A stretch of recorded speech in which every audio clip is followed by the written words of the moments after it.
This is episode 53 of the Why Not Me podcast, Personality Blueprint Part 3, the Enneagram. I'm your host, Anita Bremer. I'm a wife, mom, member of the Church of Jesus Christ of Latter-day Saints, and a life coach. And I believe when you know who you are, you can be the best you at what you're called to do. This requires faith, wisdom, and mental wellness. That's what we talk about here. Okay, I'm going to jump right into this episode because I'm afraid it's going to be a little bit longer. The Enneagram is what we're talking about today in our series of personality tools. And the Enneagram is one of those simple tools that has lots of layers of complexity. So you can understand it on a very basic level, but there are a lot of different moving parts that when you add to your understanding, give it a lot of depth. And so I just want to get into this because, as you know, I always have lots of words and this one might get a little bit long.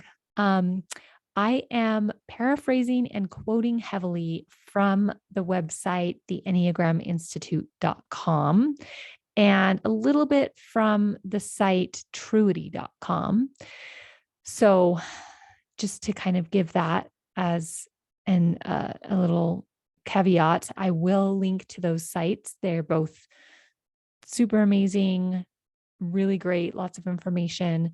I'll also link to a couple of places where you can try to take an Enneagram test to type yourself. Although I will say, when I very first came to the Enneagram, quite a few years ago now, 5 years ago now, I was told that there isn't really a test, so to speak, that you can take and then it spits out your type. It was more of like you need to read about the different types and type yourself. So I think that in the last 5 years, things have changed a little bit, and there are some online tests that you can take. I would just be a little wary of them because the Enneagram is so multifaceted, and it's based off of a lot of your internal motivations, desires, emotions, that a test might not capture all of that or might not capture it properly. But I will link to a couple of those if you are interested and want to go down that rabbit hole. And it truly is a rabbit hole of information. First of all, I'm going to give you an overview of the Enneagram, what we're talking about here. And then I'm going to kind of go into the different parts, or it's even hard to describe exactly the Enneagram. There's, centers and wings and levels of development and directions of integration and disintegration, and then instincts. So we're going to talk about all of those, but at kind of this broad level. I'm not going to go into great detail. I will use myself and what I know from my type as examples from time to time. So let's just get into it. Okay, so first of all, just an overview of the Enneagram. There is kind of a picture that goes along with this. So I'm going to describe that to you, but I would really recommend that you go and just like Google online or go to one of the sites that I link to so that you can see it. It'll just make more sense if you're brand new to the Enneagram. If you're not brand new, then you've probably seen this and you know what I'm talking about. So the Enneagram can be seen as a set of 9 distinct personality types, and each is designated by a number 1 through 9. And generally speaking, we find ourselves in each of the numbers, right? Because we are whole people.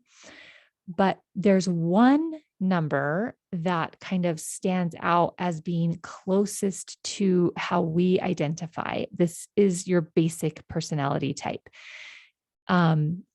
Each personality type, like I said, is designated by a number, but the numbers, there is no hierarchy. They just use the numbers to distinguish one from another. It's not like the number 1 is better than the number 5 or something like that, right? They're just distinguished by number. According to the Enneagram, each of the 9 personality types is defined by one particular core belief and about how the world works. And this core belief drives your deepest motivations and fears and fundamentally shapes your worldview and your perspective through which you see the world and through which you see people around you. So, a lot of the system of the Enneagram talks about your core desire and your core fear. Um, it also helps, the Enneagram also helps us understand how each individual reacts to stress. So, in that way, this typing system is kind of unique because when we look at most personality typing systems, like the strengths that I talked about yesterday or Myers Briggs from the day before, they really outline kind of what is good and how you navigate the world in a positive way. The Enneagram is unique because it kind of shows you your shadow side and helps you understand how you navigate the world when you're in stress or when you're in unhealthy levels.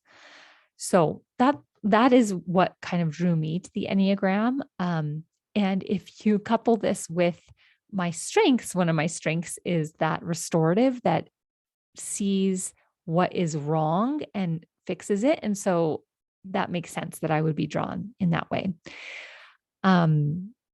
So each Enneagram type adapts and responds to both stressful and supportive situations. And the Enneagram, once you have figured out what type you are, will kind of tell you what to expect in times of stress or in times of support, right? So it's both how you respond in unhealthy ways and in healthy ways, depending on, how you're responding, right? And it just tells you what it might look like. The Enneagram shows opportunities for personal development and provides a foundation for understanding of others. Now, I will say, and I'll reiterate this at the end again, that the Enneagram is really a system that is used to help you understand yourself more because it is so based on internal things, internal factors. I would use caution when trying to type other people. And I mean, of course, it's human nature to want to type other people and see where other people are in relation to you, and it helps you understand them. I have done this. I have done this with my family, but it has been a multi-year process. I literally just in the last couple of months have figured out what type my husband is because he's not really interested in these things. And when I ask him questions, he doesn't want to answer, right? And so it's hard for me. Like I looked through each of the types and could see how he could be several of them, but it wasn't until recently that I kind of figured out most likely which type he is. So just be a little bit careful when you're typing other people, especially if they are not volunteering the information easily. Now, my children, especially 2 of them, they'll answer my questions. And one of my kids, my oldest daughter, she's a little bit interested in this stuff as well. And so she's been the easiest one for me to type. So just a little caveat there. Okay, so I'm going to go through 1 through 9. Oh, first I wanted to describe what this little diagram looks like. So the Enneagram is put on a circle. So imagine a circle, and each type 1 through 9 it goes clockwise. 9 is at the top, and then they're equidistant from each other. So 1 at about 1 o'clock, 2 at about 3 o'clock, kind of thing. They're spread out more than like the numbers on a clock because there's fewer numbers, but the numbers go around. So it goes 9, 1, 2, 3, 4, 5, 6, 7, 8 or clockwise. And then there's these lines inside of the circle. And the lines tell us about how you move in times of stress or in times of support. And so we'll get to that a little bit. But first, I wanted to just give you kind of a 1-line summary of each type. And I will say, when I was learning about the Enneagram for the first time, I read a book, and I don't even remember which book it was, but I checked it out from the library and I started it. It was basically, it gave kind of an introduction. And then it said, read through this book, read through every single type, even when you think you know which type you are. And to make sure, because this is like the best way to type yourself, is to like really read and understand all the details of each of the types. And then for you to place yourself like, I think this is who I am. Now we'll get into it. It gets a little more complicated than that. But when I was reading that book, I read type 1 and I just was like, yep, I'm a 1. And then I went on to read 2, 3, 4, 5, 6, 7, 8, 9. And I went, yep, I'm a 1. It was very easy for me to see that I was a 1. So you might find yourself in that boat, or I have worked with other people who it was really hard for them to type themselves. They would maybe come to like 3 types, like, I could be this or I could be that. And when we learn about wings, it'll help you understand why it gets a little more complicated. But one-line summaries for each type. Type 1 is principled, purposeful, self-controlled, and perfectionistic. Type 2 is generous, demonstrative, people-pleasing, and possessive. I think of type 2 as kind of the typical mother archetype. Type 3 is adaptable, excelling, driven, and image conscious. Type 4 is expressive, dramatic, self-absorbed, and temperamental. Type 5 is perceptive, innovative, secretive, and isolated. Type 6 is engaging, responsible, anxious, and suspicious. Type 7 is spontaneous, versatile, acquisitive, and scattered. Type 8 is self-confident, decisive, willful, and confrontational. Type 9 is receptive, reassuring, complacent, and resigned. So you can see for each of these types, there are 3 kind of descriptors, and then a 4th one, which kind of describes maybe the negative side of that type. Type 3, as I've learned, I have a daughter who's a type 3, and they're generally called the performer. Although I will say, like, it depends on which site or which book you use.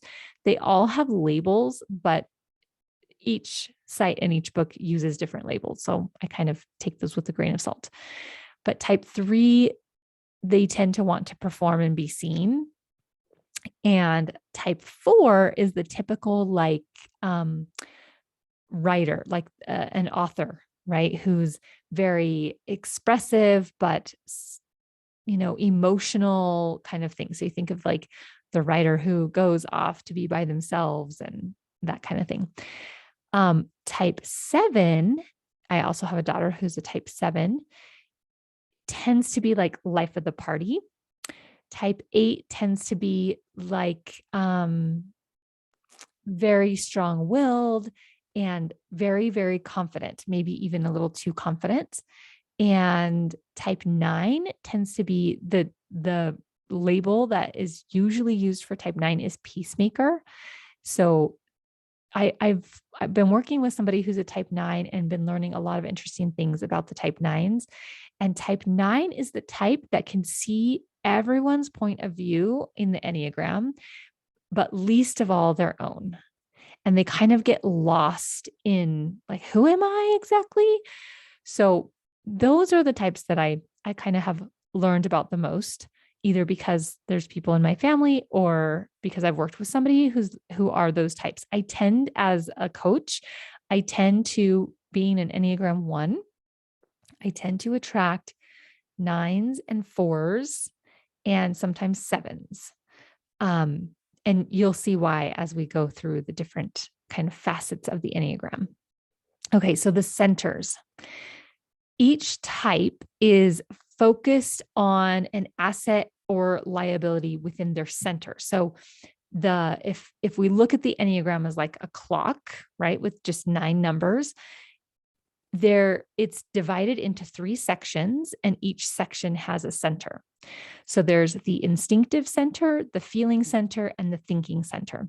And each of these centers describes 3 types. So there's 3 types in each center. You're going to see that 3 is kind of a thing with the Enneagram. So there's 3 centers and there's 3 types in each center. So type 8, 9, and 1 fall into the instinctive center. And each center has a dominant emotion. It doesn't mean that this is the emotion you feel the most. It just means that each of these types has a relationship with this emotion more so than other emotions. So if you're type 8, 9, or 1, this is me, you fall into the instinctive center. and your dominant emotion is anger. So when I first learned this, I was like, I don't feel like I relate to anger. But the more I learned, the more I realized that anger shows up to me as being like controlling, and ones are very much about control. So types 2, 3, and 4 fall into the feeling center, and the dominant emotion is shame.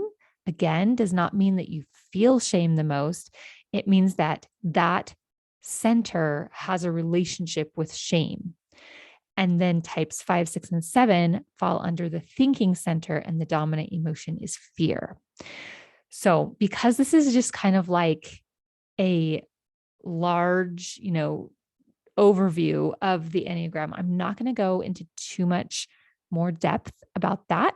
But I do, if this intrigues you, I do again encourage you to Google or go to one of the sites, truity.com or the enneagraminstitute.com, to learn more. Okay, so now let's move on to the wings. So the wings are the two numbers on either side of your type. Now, as a type 1, my wings are 9 and 2. So your basic type dominates your overall personality. But the wing, and most people, most experts in the Enneagram would say that you generally have a dominant wing. So there's like we would describe it as I'm a type 1 wing 2. I don't actually know if that's true of me. That's how I've typed myself. But I could also see how I could be a type 1 wing 9, just because I've done a lot of research on the different types. So generally speaking, what seems to be the consensus is you have your main type, and then you have one of the numbers that is either on either side of you. It can't be a number that you're not adjacent to, is your dominant wing that kind of complements or adds important elements to your personality. Sometimes they're contradictory elements. So it is possible for people to have no wing, to just be like, I don't relate to either of these other types, or to say, I relate to both of the other types. I did read that, but it's a lot more rare. Most of the time, you're like, oh, this is my type.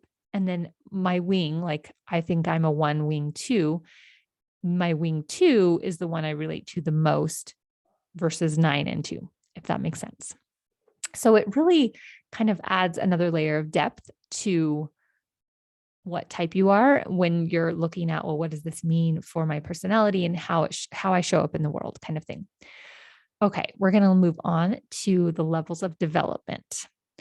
So if we're looking at the Enneagram, this is how I think of it anyway. If we're looking at the Enneagram as a circle with the 9 numbers around the circle, and you have the arrows, the lines in between the numbers, which we will get to next. If we turned that circle as if it was like a plate, and we turn it and we look at the side of the plate, imagine underneath the Enneagram.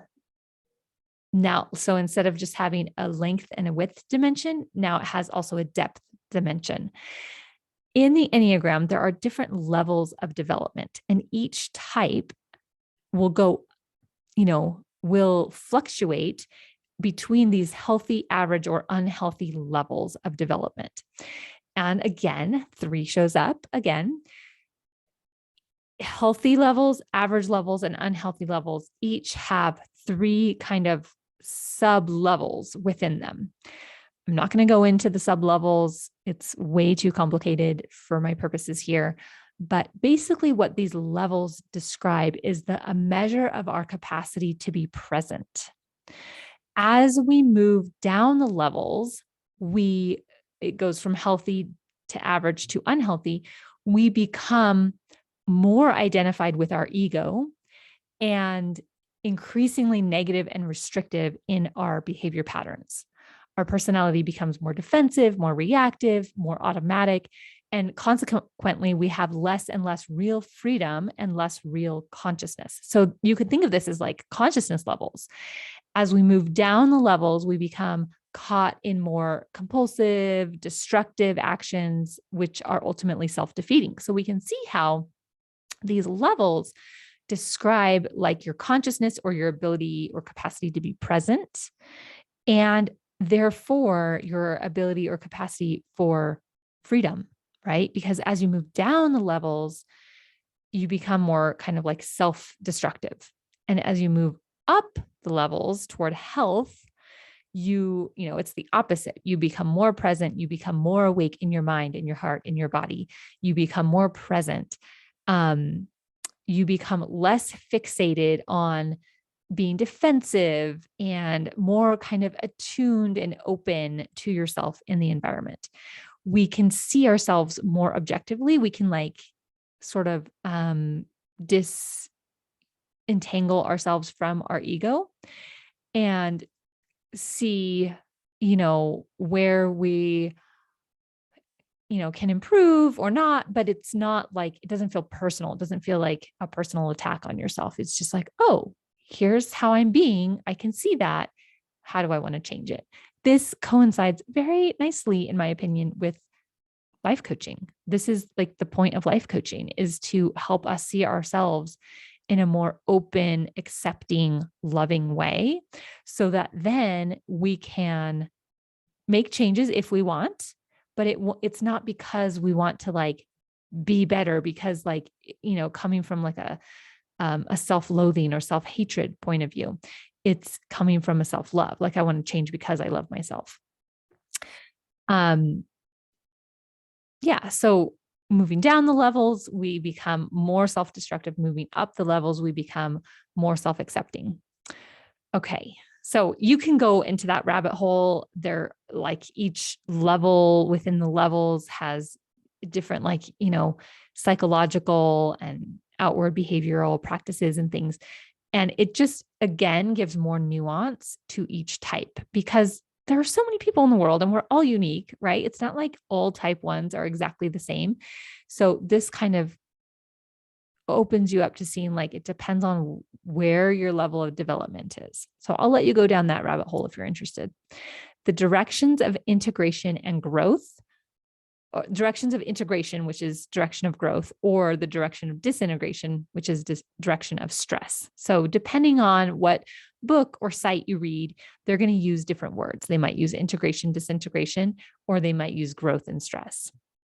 So that this is where the lines inside of that circle come in.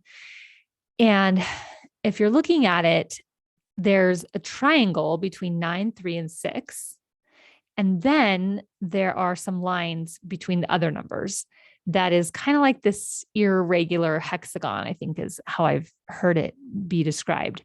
It's sort of like a geometric, I don't know, flower in a way. You have to look at it. Hold on, where I lost my spot here. So the inner lines of the Enneagram connect the types in a specific sequence that denotes what each type will do under different conditions, right? So there are 2 lines connected to each type, and they connect with 2 other types. So for a 1, one of my lines goes to 7 and one of my lines goes to 4. One line connects with a type that represents how a person of the type behaves when they are moving toward growth and health. So as a 1, when I'm moving toward growth and health, I move towards 7. And then the other line, so that's called the line of direction of integration or direction of growth. The other line goes to another type that represents how a person is likely to act if they are under increased stress or pressure. So when they're not in control of a situation, or, that kind of thing.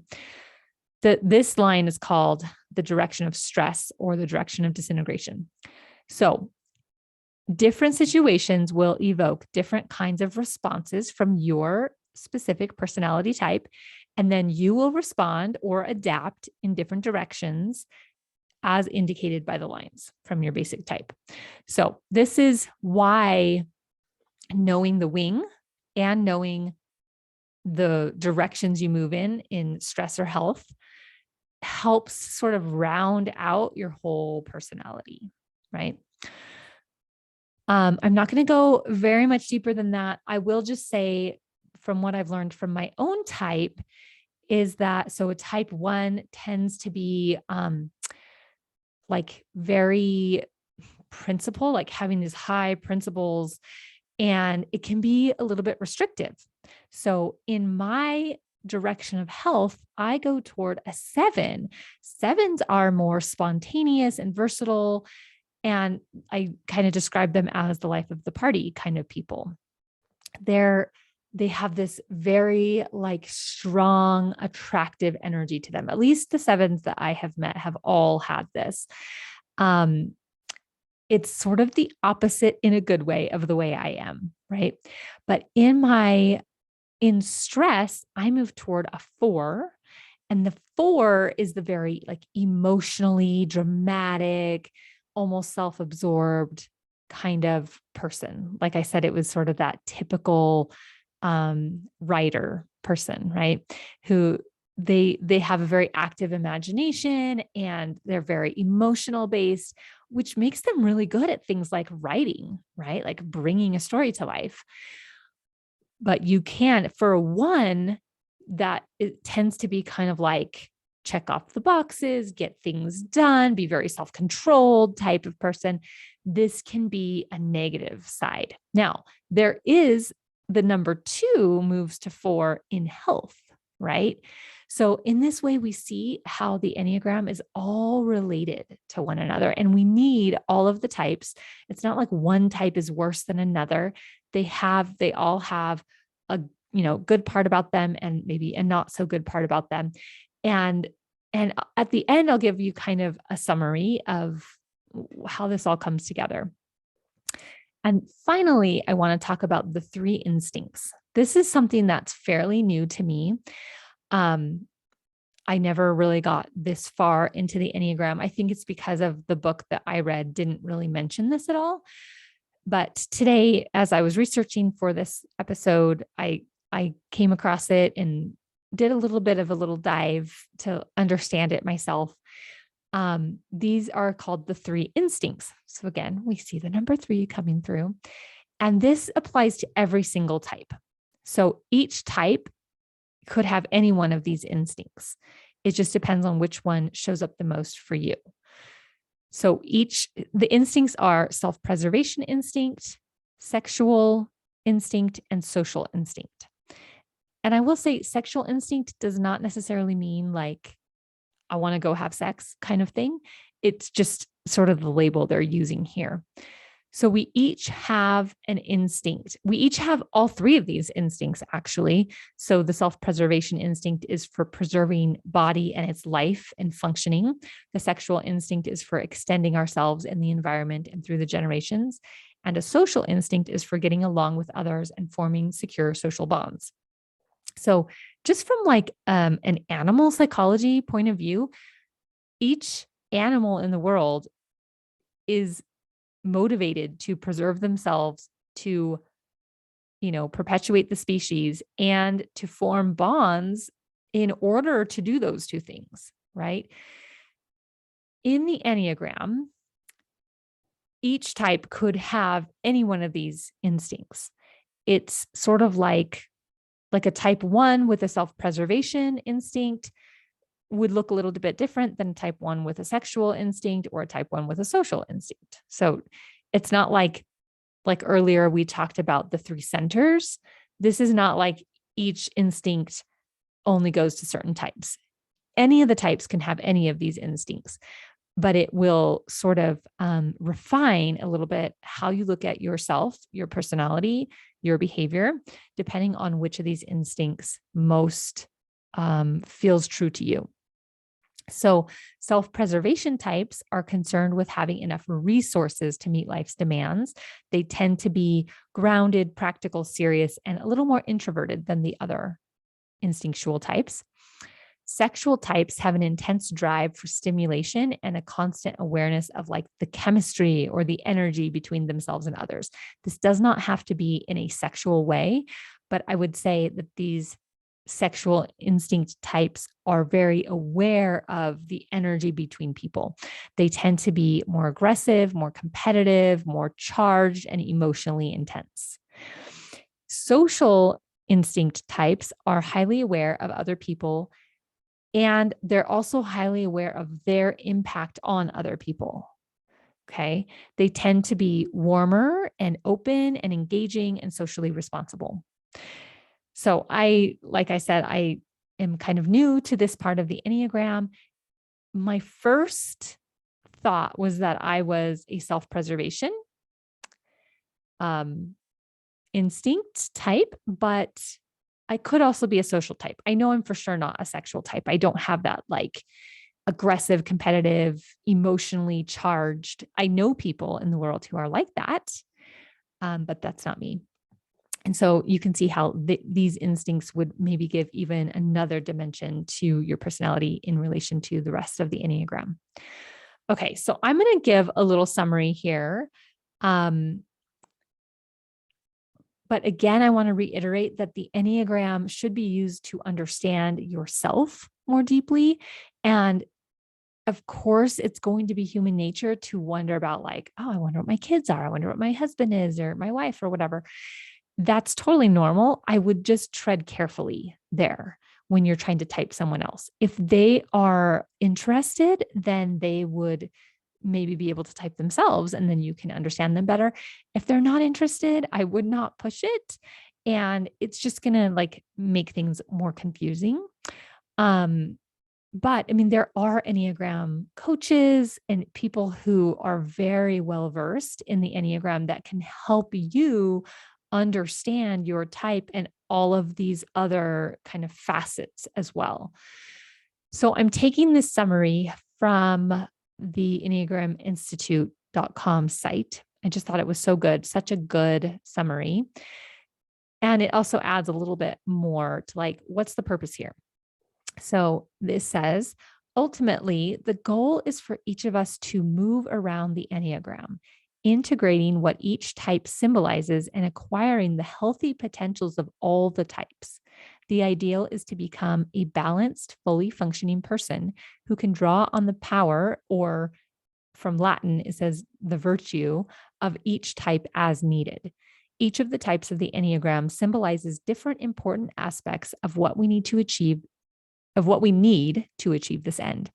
The personality type we begin life with is therefore less important ultimately than how well or how badly we use our type as the beginning point for our self-development and self-realization. So I just kind of take that to mean that the whole point here is to develop and realize ourselves, right? To move into higher levels of consciousness, higher levels of presence.